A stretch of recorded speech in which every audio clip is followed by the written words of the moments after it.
কার জানাজা পড়া যাবে আর কার কার জানাজা পড়া যাবে না। আল্লাহর কসম বলছি, আমি ফতোয়া দিচ্ছি না, গুরুত্ব বোঝানোর জন্য আপনাকে ঘটনাটা শোনাচ্ছি। তা কার জানাজা পড়া যাবে আর কার জানাজা পড়া যাবে না, এই কথা উল্লেখ করতে গিয়ে তিনি বলেছেন, কোন বেনামাজি যদি মারা যায় তাহলে তার জানাজা কেউ পড়লে পড়তে পারে, তবে আলেম ওলামারা না পড়াই ভালো। উনি বলেছেন কেন? বলছে আলেম ওলামাদের এই জন্য দূরে থাকতে বলছি, যাতে অন্য বেনামাজি মরার আগে ভয় করে। এই কারণে যে অন্য বেনামাজিরা যেন ভয় করে। দুই, তিনি এ কথা বলেছেন, কি বলেছেন? তিনি বলছেন বেনামাজির কেউ জানাজা পড়তে পারে, তবে তার জন্য দোয়া না করাই ভালো। উনার কথা বলছি, ওনার বই থেকে পড়ে, যে একজন বেনামাজি অবস্থায় মারা গেলে তার থাকার জায়গা কোথায়? জাহান্নাম। আপনাদেরকে একটা চূড়ান্ত বইয়ের নাম বলে দিচ্ছি। মাদ্রাসার গেট থেকে বার হয়ে আমি দেখলাম একটা লোক বই বিক্রি করছে। লোকটার কাছে বই পাওয়া যেতে পারে। সারা পশ্চিম বাংলার একজন বিখ্যাত লেখক, ওনার নাম হচ্ছে আব্দুল হামিদ ফাইজি আল মাদানী হাফেজাহুল্লাহ। বর্ধমান জেলাতে ওনার বাড়ি। 200টার কাছাকাছি বাংলাতে তিনি বই লিখেছেন, 200। তার ভিতরে একটা বই লিখেছেন জানাজা দর্পণ। জানাজা দর্পণ, এই জানাজা দর্পণ বইয়ের 67 নাম্বার পৃষ্ঠায় তিনি একটা কথা উল্লেখ করেছেন, কার কার জানাজা পড়া যাবে আর কার কার জানাজা পড়া যাবে না। আল্লাহর কসম বলছি, আমি ফতোয়া দিচ্ছি না, গুরুত্ব বোঝানোর জন্য আপনাকে ঘটনাটা শোনাচ্ছি। তা কার জানাজা পড়া যাবে আর কার জানাজা পড়া যাবে না, এই কথা উল্লেখ করতে গিয়ে তিনি বলেছেন, কোন বেনামাজি যদি মারা যায় তাহলে তার জানাজা কেউ পড়লে পড়তে পারে, তবে আলেম ওলামারা না পড়াই ভালো। উনি বলেছেন কেন? বলছে আলেম ওলামাদের এই জন্য দূরে থাকতে বলছি, যাতে অন্য বেনামাজি মরার আগে ভয় করে। এই কারণে যে অন্য বেনামাজিরা যেন ভয় করে। দুই, তিনি এ কথা বলেছেন, কি বলেছেন? তিনি বলছেন বেনামাজির কেউ জানাজা পড়তে পারে, তবে তার জন্য দোয়া না করাই ভালো। উনার কথা বলছি, ওনার বই থেকে পড়ে। এখনই বইটা কিনে নেন, এই কথাটাই লেখা আছে। উনি বলছেন যে তার জন্য দোয়া না করাই ভালো। এক কথাতে বেনামাজির জন্য দোয়া করা যাবে কি যাবে না এটা আমি বোঝাতে চাইনি। আমি নামাজ না পড়া যে কতটা ক্ষতি এবং বেনামাজিদের কতটা ক্ষতিকারক আল্লাহর নিকটে, এইটা বোঝানোর জন্য তিনি কথাগুলি উল্লেখ করেছেন। উল্টো বুঝবেন না। আর এমনিতে এখন মমতাজুল ইসলাম মানে উল্টো বুঝে, মোবাইল দেখলেই বুঝে যায়। এখন মমতাজুল ইসলাম মানেই বলছে বিতর্কি, যা বলে বিতর্কিত লোক। আমি কি বিতর্কিত লোক? আমার কথাকে কাটিং করে করে মোবাইলে ছেড়ে দিচ্ছে, নিয়ে আমার নাম খারাপ করে দিচ্ছে। আর মোবাইলে দেখে কাউকে গালাগালি করতে নেই, কিছু বলতে নেই। মোবাইলে এটাও দেখতে পাওয়া যাচ্ছে হাসিনা আর নরেন্দ্র মোদীর বিয়ে হয়েছে, আবার কোলে দেখছে হাসিনার বাচ্চা। এখন কি করবে? মোবাইলে দেখা যাচ্ছে একটা পুরুষ মানুষ গর্ভবতী, তার পেটে বাচ্চা। এটা সম্ভব? তো মোবাইলে কোনো কিছু দেখে কিছু করা ঠিক নয়। আবার যে কথা ছিল সেটা হচ্ছে সালাত গুরুত্বপূর্ণ একটি ইবাদত। সালাত কি গুরুত্বপূর্ণ একটি ইবাদত? সালাত ছাড়া কোনো মানুষ জান্নাত যেতে পারে না। আজান হলে চলে আসতে হবে কোথায়? মসজিদে। আজান হলে 5 ওয়ামিম্মা রাযাকনাহুম ইনফিকুন। আল্লাহ তাআলা বলছেন মুমিনদের আরেকটা গুণ, আমি যে রুজি দিয়েছি এই রুজি থেকে আল্লাহ রাস্তায় কি করবে? দান করবে, সাদাকা করবে। এই দানের একটা চমৎকার হাদিস আপনাদেরকে শোনাই। আজকে হাদিসটা শুনিয়ে দিই। হাদিসটা কে বর্ণনা করছেন? নাম হলো তার আয়েশা, বাপের নাম হলো আবু বকর। আয়েশার মায়ের নাম কি? মায়ের নাম হচ্ছে উম্মে হানি। হাদিসের পরিভাষাতে আয়েশাকে বলা হয় মুহাদ্দিসা। শুধু এখানেই ক্ষান্ত নয়, বিশ্ব নবী যত মেয়েকে বিবাহ করেছেন, একটা কুমারী মেয়েকে বিয়ে করেছিলেন, তার নাম হলো আয়েশা। শুধু এখানেই ক্ষান্ত নয়, আল্লাহর নবীর যত বিবি অর্থাৎ মহিলা সাহাবিয়াতগণ হাদিস বর্ণনা করেছেন, সবথেকে বেশি হাদিস বর্ণনা করেছেন কে? আম্মা জান আয়েশা। আয়েশাকে বিশ্ব নবী বললেন, আবু বকরের বেটি আয়েশা এত ভাগ্যবতী নারী, আমি যখন আয়েশার বিছানায় শুয়ে থাকি আমার কাছে জিবরিল কোরআন অবতীর্ণ করে, কিন্তু অন্যান্য বিবির কাছে শুয়ে থাকলে জিবরিল আমার কাছে কোরআন নিয়ে আসে না। এই আয়েশা হাদিস বর্ণনা করছেন। হাদিসটা আছে কোথায়? সহিহ বুখারীতে। হাদিস বর্ণনাকারিনী আয়েশা কোন বিবি নবীজিকে করিলেন জিজ্ঞাসা, ওগো নবী তব সাথে দেখা হবে কার? নবী বলে দুনিয়াতে হাত লম্বা যার। মা আয়েশা বলে এ কথা যখন শুনিলাম কানেতে, কাঠখণ্ড লয়ে হাতে লাগিলাম মাপিতে, দেখিলাম বিবি সাউদার হাত লম্বা বলি, আমারও মুখেতে ওগো পড়ে গেল কালি। হাত লম্বার অর্থ পরে পারিলাম বুঝিতে, দান ধন যারা করে এই দুনিয়াতে, তারে পরে জয়নাব এসে নবীজিকে কয়, কেন জয়নাব আল্লাহ রাস্তায় বেশি করে ক্ষয়? এ গ্রামের মানুষ শুনুন, হাদিসটি বুখারীর। জয়নাবে আনন্দ আর আয়েশার মুখ ভারী। সহিহ বুখারী হাদিস এটা। আম্মা জান আয়েশা আল্লাহর নবীকে প্রশ্ন করছেন, আল্লাহর নবী কিয়ামতের দিনে লক্ষ কোটি মানুষ, সেদিন আপনার সঙ্গে প্রথমে কার দেখা হবে? আল্লাহর নবী কি বললেন? যার হাত লম্বা তার সাথে দেখা হবে। আয়েশা অল্প বয়সের মেয়ে, ব্যাপারটা বুঝতে পারলেন না, একদমই বুঝতে পারলেন না। একটা কাঠের লাঠি নিয়ে আল্লাহর নবীর অন্যান্য বিবিদের হাতগুলো মাপতে লাগলেন। দেখা গেল বিবি সাউদার হাত লম্বা। তখন আয়েশা কাঁদো কাঁদো কণ্ঠে চোখ কসলাতে কসলাতে বলছে, আল্লাহর নবী তাহলে আপনার সঙ্গে আমার আর দেখা হলো না? সাউদার হাত লম্বা।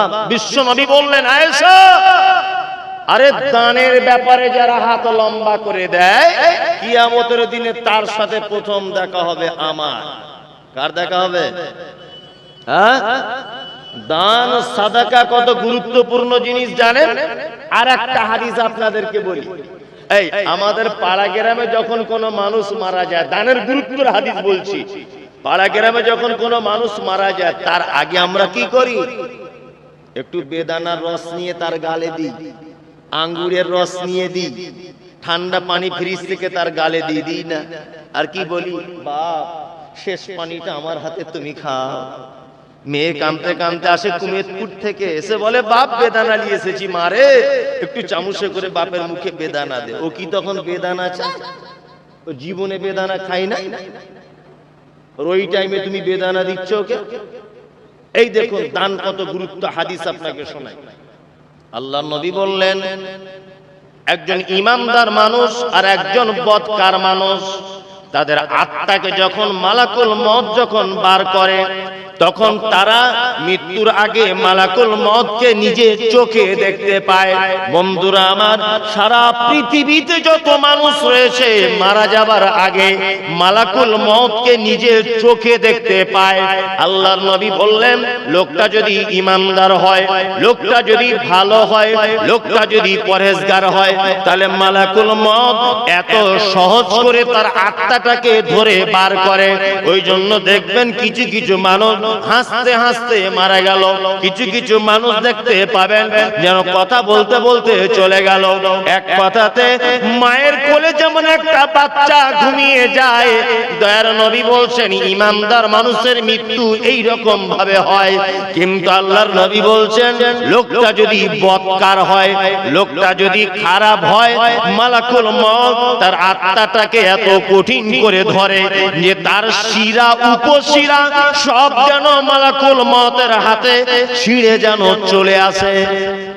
আর লোকটা বারবার একটা কথা বলে, ফায়াকুলা রব্বি লাউলা খরতানি ইলা আযালিন করিব ফাআসাদদাকা ওয়া আকুম মিনাস সালিহিন। হে আমার প্রতিপালক, পৃথিবীতে আমার আর থাকার জায়গা নাই, আমার টাইম হয়ে গেছে, মালাকুল মউত চলে এসেছে, আমাকে তোমার কাছে চলে যেতে হবে। হে আমার আল্লাহ, আমাকে আর একটু টাইম দাও, আমি দুনিয়াতে যাই, কিছু দান এবং সাদাকা করে আসি, আর তার বিনিময়ে আমি ভালো লোকদের অন্তর্ভুক্ত হয়ে যাই। তার মানে একটা মানুষের জীবনের শেষ কথা কি?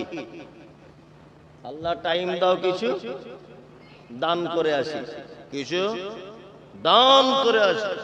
এখানে মেয়েরা আছে, আছে অনেক, তাহলে ওদের ব্যাপারে একটা হাদিস বলি, লাইনটা কেটে দিয়ে একটু বলছি ওদের ব্যাপারে, কেন ওরা অবুলার মতো বসে আছে, তো ওদেরকে তো কিছু বলতে হবে। এ মায়েরা, আল্লাহর নবী কি বলছেন? আল্লাহ নবী বলছেন, আমি দানেরই গুরুত্ব দিতে গিয়ে বলছি, মায়েদেরকে উদ্দেশ্য করে হাদিসটা। আল্লাহর নবী কি বলছেন? আমি মিরাজে রাত্রিতে গেলাম, জান্নাত দেখলাম, জাহান্নাম দেখলাম। তা জান্নাত দেখলাম শুধু গরিব মানুষেরা ভর্তি জান্নাতে, আর জাহান্নাম দেখলাম শুধু নারী আর নারী, আর ধনী অহংকারীদেরকে জাহান্নামে টাঙানো আছে। ধনী হন অসুবিধা নেই, তবে অহংকারী ধনী কি হওয়া যাবে না। আল্লাহ নবী মিরাজ থেকে ফিরলেন, ফেরত আসার পর নারীদের একটা ভরা মজলিসে তিনি বক্তব্য দিতে দিতে বলছেন, ইয়া মাশারান নিসা, হে নারী জাতিরা, তাসাদ্দাকনা, বেশি করে তোমরা দান করো। একজন মহিলা বলছেন, আল্লাহর নবী আপনি কেন বারবার দানের কথা বলছেন, বারবার কেন আমাদেরকে দানের কথা বলছেন? আল্লাহর নবী বলছেন, তোমাদের অধিকাংশকে জাহান্নামে দেখে এলাম। অধিকাংশকে কোথায় দেখে এলেন? জাহান্নামে। তা মহিলা বলছেন, আল্লাহর নবী, ও আল্লাহর নবী, আমরা জাহান্নামে যাব কেন এটা বলুন। বিশ্ব নবী বললেন, প্রথম কারণ হলো অধিক নারীগণ, আর অল্প ধনেতে তাদের ভরে না কমন। দ্বিতীয় কারণ হলো শোনো সমাচার, না শুকরিয়া করে ওগো স্বামীকে তাহার, গীবত যে বেশি করে এক অপরের তরে, এহেন কারণে নারী যাবে জাহান্নামে। মহিলা জাহান্নামে যাবে, তিনটে গুণ আল্লাহর নবী বলেছেন। কটা? তিনটা। আপনার স্ত্রী এ গুণ যদি থাকে বদলাতে বলুন। এক, প্রথম কারণ হলো অধিক নারীগণ, আর অল্প ধনেতে তাদের ভরে না কমন। আল্লাহ নবী বলছেন, নারী এমন এক জাতি, অল্প জিনিস ওদের মন ভরে না। আপনি পরীক্ষা করে দেখবেন আপনার স্ত্রীকে, সহজে ওর মন ভরাতে পারবেন না। আপনি ঈদের দিনে 3000 টাকা শাড়ি ওকে কিনে দেন, ও শাড়িটা ঠিক এইভাবে ধরবে আর বলবে, না আমাদের ফরিদার মায়েরটা আলো ভালো। ও জীবনে আপনারটা ভালো বলবে না। কি বললাম বুঝলেন? এটা কি নারীর একটা বৈশিষ্ট্য। দুই, বিশ্ব নবী বলছেন, নারী কোনদিন স্বামীর কৃতজ্ঞতা স্বীকার করে না।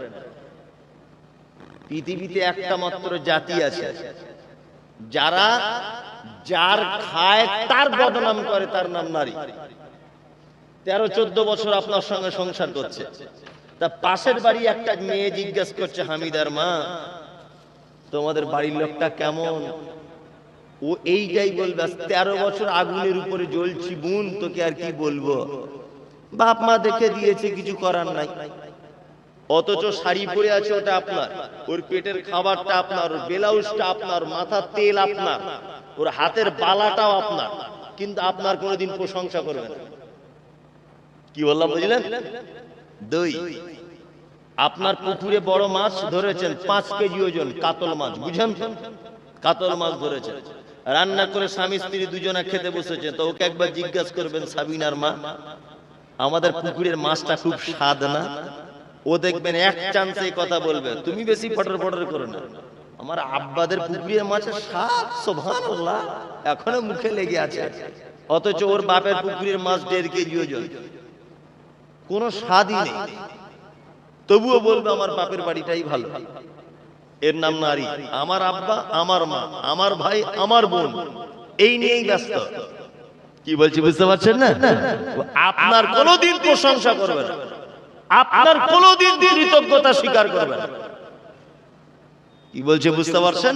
আল্লাহ নবী সাল্লাল্লাহু আলাইহি ওয়াসাল্লাম জ্ঞানী লোক ছিলেন, মারাত্মক ছিলেন কি ছিলেন না? তিনি দ্বিতীয় নম্বরে কি বললেন? নারী স্বামীর অকৃতজ্ঞ। ওই জন্য মায়েরা যারা আছে, আমি আসার সময় একটা ছেলে আমাকে বলছে, হুজুর আপনি আজকে বক্তব্য দিবেন, এখানকার মেয়েরা স্বামীদের উপর খুব অত্যাচার করছে। আমি তাহলে কিয়ামত তো প্রায় এসে গেছে হরিশ্চন্দ্রপুর পর্যন্ত, এ কেমন কথা, মেয়েরা অত্যাচার করছে? বলছে হ্যাঁ হুজুর, একটা ছেলে বলছে। সত্যি জামানা উল্টে গেছে। আগেকার দিনে দেখেছি, আগেকার দিনে স্বামী বউদেরকে ধরে মারতো, এখন জামানা উল্টে গেছে, বউরাই ঘুরিয়ে মারছে। তবে এর পিছনে আমাদেরও দোষ আছে। এই যে বিয়ের সময়তে 4 লাখ টাকা নিয়েছেন, ও তো এমনিতে পাওয়ারে আছে, পাওয়ারে আছে না? তুই কি করে আমার গায়ে হাত দিস দেখি, আমার বাপ তোকে 4 লাখ টাকা দিয়েছে, বলবে কি বলবে না? আপনাদের এখানে তো টাকা পয়সার সিস্টেম নেই, আছে তাই?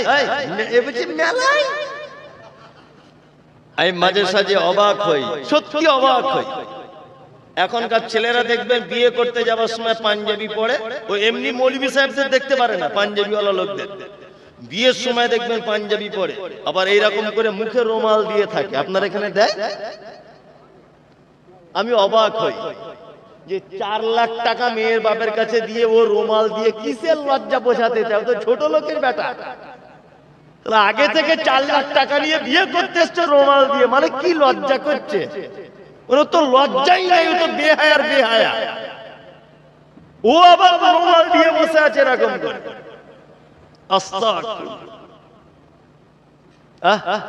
টাকা নিয়েছে আবার রুমাল দিয়ে বসে আছে। সমাজ বিপরীত দিকে চলছে, কারণ আপনিও যেমন স্ত্রী হিসেবে অধিকার দেখাচ্ছেন ওর উপরে, ও তার বাপের 4 লাখ টাকার অধিকার দেখাচ্ছে। তুই একবার মেরে দেখ তোকে কি করি। কি বললাম বুঝলেন? আল্লাহু আকবার। মুহাম্মদ সাল্লাল্লাহু আলাইহি ওয়াসাল্লাম 3 নম্বরে বলছেন একজন নারী জাহান্নাম যাবে। আর একটা কারণ কি? আর একটা কারণ হচ্ছে এই, তারা গীবত, পরনিন্দা করে। পরনিন্দা করে। আমি একটা কথা আপনাদেরকে বলে দিচ্ছি, শুনে রেখে দেন। আপনার বাড়িটা খুব দামি, আলহামদুলিল্লাহ, খুব দামি বাড়ি। আপনার স্ত্রীকে মানা করে দেবেন যে পাড়ার অন্য কোনো মহিলা যেন আপনাদের বাড়িতে না ঢোকে। পাড়ার নতুন নতুন মেয়েরা আপনার বউয়ের সঙ্গে গল্প করছে, মানে ভাববেন আপনার সংসারে খুব তাড়াতাড়ি আগুন লাগবে। কি বললাম বুঝলেন? খুব তাড়াতাড়ি আগুন লাগবে। পাড়ার মেয়েদেরকে বাড়িতে ঢুকতে দেবেন না। 4টে পুরুষ মানুষকে ঢুকতে দেবেন, বৈঠকখানাতে বসে গল্প করবেন, একটু চাটা খাবেন, আনন্দ ফুর্তি করবেন, বন্ধু বান্ধব গল্প গুজব করবেন, আমি মানা করব না। কিন্তু পাড়ার 2-4টে মেয়ে যদি আপনার স্ত্রীর সঙ্গে বান্ধবী করে, আর এই 4 বার 5 বার যাচ্ছে আর আসছে, বুবু কি করছো, তোমাদের মোস্তাকিমের আব্বা কোথায়, এইসব যে ভাবতাল করতে আসছে পিরিত, তোমার সংসারের 12:30 বাজিয়ে দিবে, তবে ছাড়বে। কি বলছি বুঝতে পারছেন তো? ওই জন্য আপনার স্ত্রীকে বলবেন বাড়িতে অন্য মহিলা ঢোকা কঠোরভাবে নিষিদ্ধ। কারণ গীবত আর গীবত, পরনিন্দার পরনিন্দা, 1 মিনিটও সুস্থ থাকবে না। নতুন বউ এসেছে বাড়িতে, তার নতুন বউ এলে পাড়ার লোকেরা দেখতে আসে না? আসে কি আসেন আপনাদের দিকে? আমাদের দিকে পাড়ার লোক দেখতে আসে, আবার শাশুড়ি মিষ্টি দেয়। নতুন বউ দেখা মিষ্টি, আমাদের ওখানে বলে, কলকাতাতে দেখেছি। তা নতুন বউ দেখা মিষ্টি খেতে আসছে সবাই, সবাই মিষ্টি নিচ্ছে, আর বউয়ের ঘোমটা খুলে দেখছে, চলে যাচ্ছে। বাবা ভালো, মেয়েরা দেখছে, যা ভালো। একটা মেয়ে বসে আছে চুপচাপ নতুন বউয়ের পাশে। সবাই যখন চলে গেছে, কেউ নেই, বউটা একা আছে। ও শ্বশুর আর শাশুড়ি চায়ের রান্নাঘরে চা করছে, আর এই পাড়ার মহিলাটা নতুন বউকে বলছে, তোমার মায়ের বাড়ি কোথায়? তা বলছে সাঁদলি চকে। আচ্ছা, কটা ভাই বোন তোমরা? বলছে আমরা 4 ভাই আর 2 বোন। তোমার আব্বা কি করে? বলছে কন্ট্রাক্টরি করে, রাজমিস্ত্রি। আচ্ছা, দেখো তুমি তো নতুন এই বাড়ির বউ হয়েছো, আমি আজকে 13 বছর এই গ্রামের বৌমা। তোমার শ্বশুর শাশুড়ি কিন্তু খুব জুতের লোক নয়, সাবধানে থাকবে। এই যে বলে দিয়ে চলে গেল, ও মরণ পর্যন্ত সংসার নষ্ট করে দিয়ে গেল। সংসার মরণ পর্যন্ত শেষ। এই যে কানে বীজ দিয়ে চলে গেল, মরণ পর্যন্ত কি সংসার শেষ। তখন বারবার একটা কথা বলবে, ঠিক বলেছিল রবিউলের বউ। বারবার কথা বলবে, ঠিক বলেছিল রবিউলের বউ। সংসার যদি বাঁচাতে চান, পাড়ার কোন মহিলাকে বাড়ি ঢুকতে দিবেন না। কোন মহিলাকে। 2 জন পুরুষ মানুষ ঢুকুক, আপনি থাকবেন বৈঠকখানাতে বসে গল্প করবেন, সমস্যা নেই। মহিলা ঢুকলে কিন্তু আপনার সংসারে 12টা বাজিয়ে দিবে। আপনি ফোনে কথা বলছিলেন, ফোনে কার সঙ্গে বলছিলেন? বন্ধু বান্ধব, কলকাতায় এসে থাকে, আপনি এখানে। ও যদি একবার দেখে নেয়, আপনার স্ত্রীকে কি আস্তে আস্তে কানে বলবে, কি ব্যাপার বলো তো স্বামীমার মা, তোমাদের স্বামীমার আপনি এত ফোন করে কেন?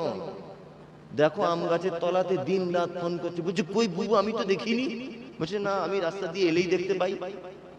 এই জোর কানে বীজ ঢুকিয়ে দিয়ে গেল, সন্দেহ। তার মানে বোঝাতে চাইছে অন্য কোনো মেয়ের সাথে লাইন মারছিল। কি বলে বুঝলেন না?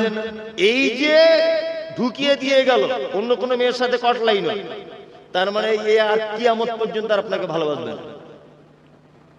ওই জন্য বলছি, নারী খুব সাবধান, খুব সাবধান।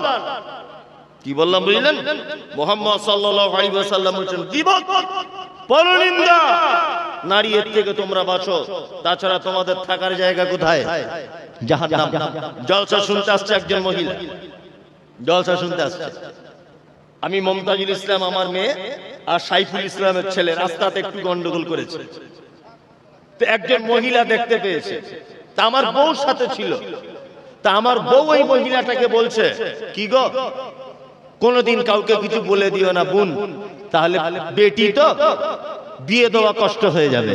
ও তখন বলছে, না না, এই অন্যায়ের কথা আমি জীবনে কোনোদিন বলি, আল্লাহর কসম বলছি বলবো না। তোমার ছেলে মেয়ে ইয়ং বয়সে ভুল করে ফেলেছে, তা কি হলো? হতেই পারে। ও জলসা শুনতেছে, আর একজন মহিলাকে ডেকে বলছে, বুবু তোকে একটা কথা বলবো। বলছে কি? বলছে আল্লাহর কসম বলছি কাউকে বলিও না। বলছে আল্লাহর কসম, আমার মরা নানির কসম করে বলছি বলবো না। বল না। তা বলছে মমতাজুলের বেটা সাইফুলের বেটি রাস্তায় ধরা পড়েছে, শুনেছো? বলছে না তো শুনিনি।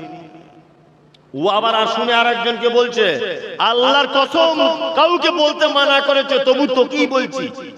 দেখবেন জলসা শেষ, সব মহিলারা জেনে গেল এর নাম নারী। আল্লাহ নবী সাল্লাল্লাহু আলাইহি ওয়াসাল্লাম বলেছেন, তাসাদদাকনা, এই নারীরা, জাহান্নাম থেকে যদি বাঁচতে চাও তাহলে তোমরা কি করো? সাদাকা করো, দান করো।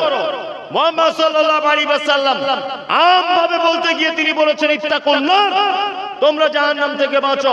ওয়ালা বিশিক্কি তামারিন, খাজুরের একটা টুকরো যদি তোমাদের হাতে অবশিষ্ট থাকে, সেইটাও তোমরা আল্লাহর রাস্তায়। এই আপনি এত চিল্লাচ্ছেন কেন? এই তোমরা সংগ্রাম করছো কেন?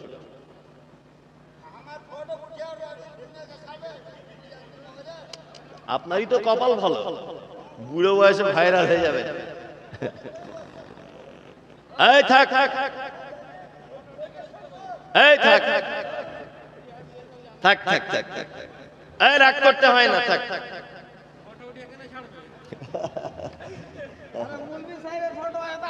জি জি জি, এই থাক থাক থাক। এই তোমরা একটু সাইডে গিয়ে বসো, যাও, রেগে যাচ্ছে। ওদিকে হ্যাঁ, তুমি ওদিকে গিয়ে বসো। হ্যাঁ ওদিকে, জি জি জি জি, তুমি ওদিকে গিয়ে বসো। জি জি জি, ঠিক আছে, আপনি বসে থাকুন। জি জি জি জি, আচ্ছা থাক থাক, যান, হয়ে গেছে, যান। আমি যে কথা বলছিলাম সেটা হচ্ছে মুমিনদের গুণ বলছিলাম। ইয়াতাওয়াক্কালুন, মুমিন আল্লাহর উপরে ভরসা করবে, সালাত আদায় করবে, ওয়া মিম্মা রাযাকনাহুম ইউনফিকুন, মুমিন আল্লাহর উপরে তার দেওয়া রুজি, সে রুজি থেকে কি করবে? সাদাকা করবে। আল্লাহ বলেন যে তিনটে পুরস্কারের কথা বলছেন, উলাইকাল মুমিনুনা হাক্কান লাহুম দারাজাতুন ইনদা রাব্বিহিম ওয়া মাগফিরাতুন ওয়া রিজকুন কারীম। আল্লাহ বলছে দুনিয়ার মানুষ তোমরা যদি মুমিন হয়ে যাও তাহলে তোমাদের পুরস্কার হলো তিনটা। এক হলো দারাজাতুন, তোমাদের সম্মান বাড়িয়ে দেওয়া হবে, মাগফিরাতুন, মুমিন তোমাদেরকে ক্ষমা করে দেওয়া হবে, ওয়া রিজকুন কারীম, আর মুমিন তোমাদেরকে উত্তম রুজি দেওয়া হবে। তিনটে পুরস্কার। মুমিন হতে পারলে পুরস্কার কটা? তিনটা। এক, সম্মান বাড়িয়ে দিবে আল্লাহ। দুই, মাগফিরাত, আল্লাহ ক্ষমা করে দিবে কিয়ামতের মাঠে। তিন, রিজকুন কারীম, আল্লাহ উত্তম রুজির ব্যবস্থা করে দিবে। আল্লাহ কোরআনে কি বলছে? আল্লাযী আত'আমাহুম মিন জু' ওয়া আমানাহুম মিন খাউফ। তোমরা যদি আমার উপর ঈমান ঠিকঠাক করে রাখো তাহলে তোমাদের রুজির ব্যবস্থা ক্ষুধা লাগলে আমি করব। আর দুই, পৃথিবীর যে কোনো বিপদের সম্মুখীন হও আমি আল্লাহ তোমার সিকিউরিটির দায়িত্ব নিব। আল্লাহ, শুধু একটু ঈমান কি করতে হবে? আল্লাহর উপরে রাখতে হবে।